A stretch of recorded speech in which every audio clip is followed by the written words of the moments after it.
So today, we got two of the most powerful characters in all of comics going head to head. Superman Prime 1 million is taking on Rune King Thor. Who wins? Well, let's find out.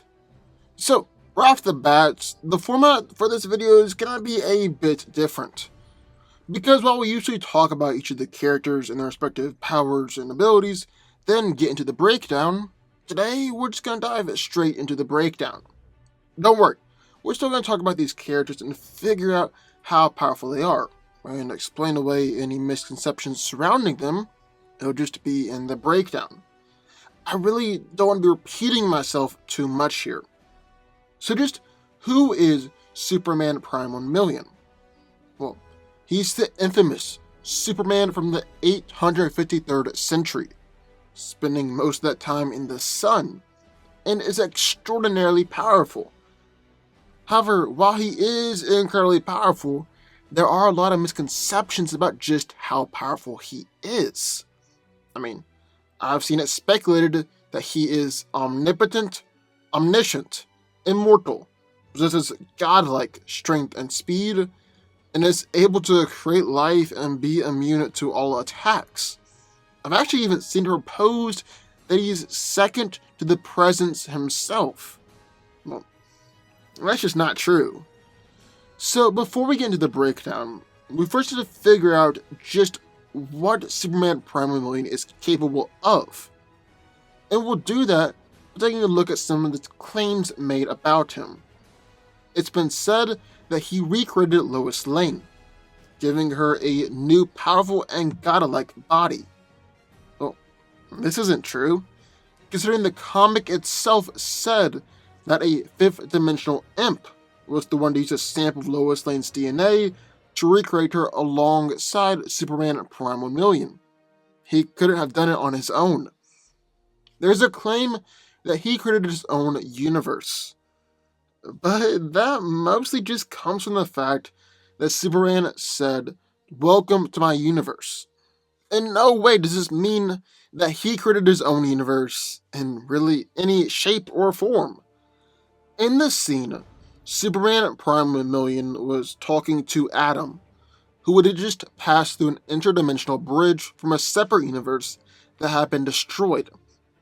All Clark was doing here was being polite, and doing what his parents taught him down on the Kent farm, to welcome and greet newcomers. Then there's the fact that DC 1 million, the universe where this story takes place, is DC post-crisis Earth. It's true, it's just post-crisis in the 853rd century. And so we know for a fact that Superman didn't create the universe. It's also been said that Superman Prime 1 million was able to bring back the planet Krypton and resurrect all of its inhabitants. Well, that's not true either. In that scenario, Kyle Rayner, the narrator for the story, was referring to what the Justice League, or more specifically, Our Man, did for Clark. I mean, it says it right there. How others brought back Krypton for him. So what about the claim that he has the reality-warping powers of a fifth-dimensional imp? Oh, that would certainly make him more powerful if it was true. But it's not. The basis behind this is the fact that a far-off future descendant of Superman, Purple Superman from the 67th century, married the Queen of the Fifth Dimension. And somehow this is supposed to equate to Superman Prime 1 million having the powers of the Fifth Dimension as well. And honestly, that just makes no sense, because Superman Prime 1 million is actually our post-crisis Superman, alive in the 853rd century, and having spent 15,000 years inside the sun. There's no reason to explain how Superman could get fifth-dimensional powers in retrospect, because someone in the future married the Queen of the Fifth Dimension. So what about the idea that Superman Prime 1 million was so powerful that he entered the Source Wall and came back with godlike powers? Well, the comic never actually said that. It said that he looked like one who had gone so far as to crash the gates of heaven, and still not found that for which he searched. And the source wall and the gates of heaven are two separate and distinct things in the DC universe, and have never been equated or one swapped out for the other. Plus, the phrasing of he looked like one who had gone so far as to crash the gates of heaven, and the look on Superman's face seems to describe Superman's facial expression. It's just more figurative language than anything else. And then there's the final claim that he was able to defeat the mighty Solaris, a sentient and artificial sun. Well, just like all the other claims we've seen here, it's not exactly true. In the battle, Solaris was fighting against the Justice Legion Alpha, Justice League, other heroes from the 853rd century, in an epic showdown. As the battle went on, Kyle Rayner, the narrator of our story, was inside of Solaris, and told the Justice League that he's got to increase the mass of Solaris, destabilizing his core and making the sun go supernova. Kyle did this.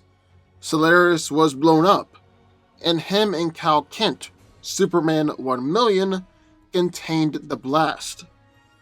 So, at this point, Solaris was defeated and near dead.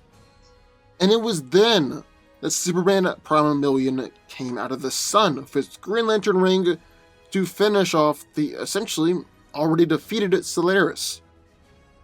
So, by this point, it's clear that Superman Prime 1,000,000 doesn't have as many feats as it would appear.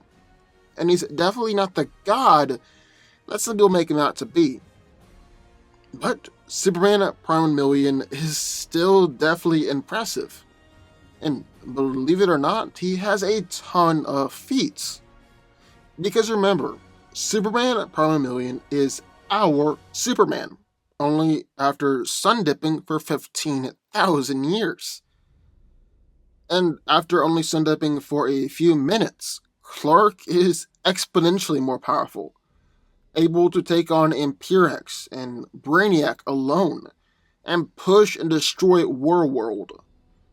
But is that going to be enough to take down Rune King Thor?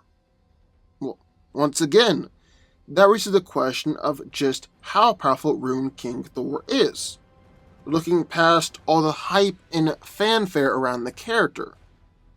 Well, this version of Thor is actually powered by two different things. The Norse runes, ancient Asgardian ruins, that give the wielder the power to see the past, see the future, and control the present. And the Odin Force, an ancient magical force, handed down to Thor from Odin when he replaced him as King of Asgard. And the Odin Force has previously been used by Odin to do things like create and destroy galaxies, transport the entire human race into another dimension, and erect nigh impenetrable force fields. And Thor actually has a larger portion of the Odin Force himself than Odin did. He plucked out both of his eyes at the Well of Mimir in order to gain ultimate wisdom, then went on to hang himself from the World Tree until he's literally in death's grasp in order to gain knowledge of the Norse ruins. And it was at this point that, one, he gained access to the magic of the runes and became more or less omniscient, and two, actually evolved past death and managed to escape from the realm of hell, becoming essentially immortal. All this also gave him a massive strength and durability boost as well, as he was able to effortlessly stop a charging Mangog with just one hand, and Mangog's strikes had absolutely no effect on him. And before Thor went through this process, Mangog was consistently able to absolutely trash the guy, and was even a threat for someone like Odin. He even then went on to use the rune magic to literally erase Mangog from all of existence. With one simple strike, he was able to completely destroy dimensional barriers leading to Valhalla and allow the demon Surtur to just march on through. He instantly teleported Beta Bill to a whole other galaxy and then telepathically communicate with him. And Thor actually wasn't anywhere near Bill when he teleported him. But probably the most impressive thing Rune King Thor has ever done was ending the cycle of Ragnarok, destroying the World Tree and those who sit above in shadows, all with just one strike. To make this more impressive, let's talk about what the World Tree and those who sit in the shadows are. Now, the World Tree holds the 9 realms, including things like Asgard and Midgard. And these realms have actually gone on to be confirmed to be entire dimensions. But I'm sure most of y'all knew that. But just who are those who sit above in shadows? Well, that's kind of more difficult to say, considering they just appeared a few times in all of comics. But there are several theories about them. We know from the comic that these gods are celestial beings who lived off the great energies generated by the lives of the Norse gods and were responsible for Ragnarok and creating, then recreating the Asgardian race over and over again, including beings like Odin, the Midgard serpent, and Fenris the wolf, who we had just earlier seen devour an entire sun. But they were also referred to at another point in the comic as gods of old, implying that they were elder gods. Basically, end of the day, these are easily high-tier, abstract-level beings like eternity. This is backed up when we literally saw them merge with the universe. And Thor beat them and destroyed them with one strike. Rune King Thor even went on to essentially take their place, merging and becoming one with the universe before falling into some sort of Odin sleep. So, who wins?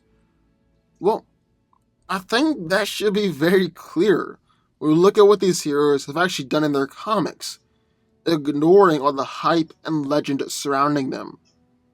I mean, you could make a solid argument that Superman Prime 1,000,000 isn't even on par with someone like Galactus, considering that all he is at the core is just a sun-dipped Superman. On the other hand, Rune King Thor is able to kill and destroy teams of abstract Elder God level beings with just one strike, implying it's actually a level or several levels above an abstract being. Yeah, Rune King Thor wins. But what do y'all think? I would love to hear your thoughts. Sound off in the comments down below. Also, be sure to subscribe button. More videos, this one every single day. And I will see you next time.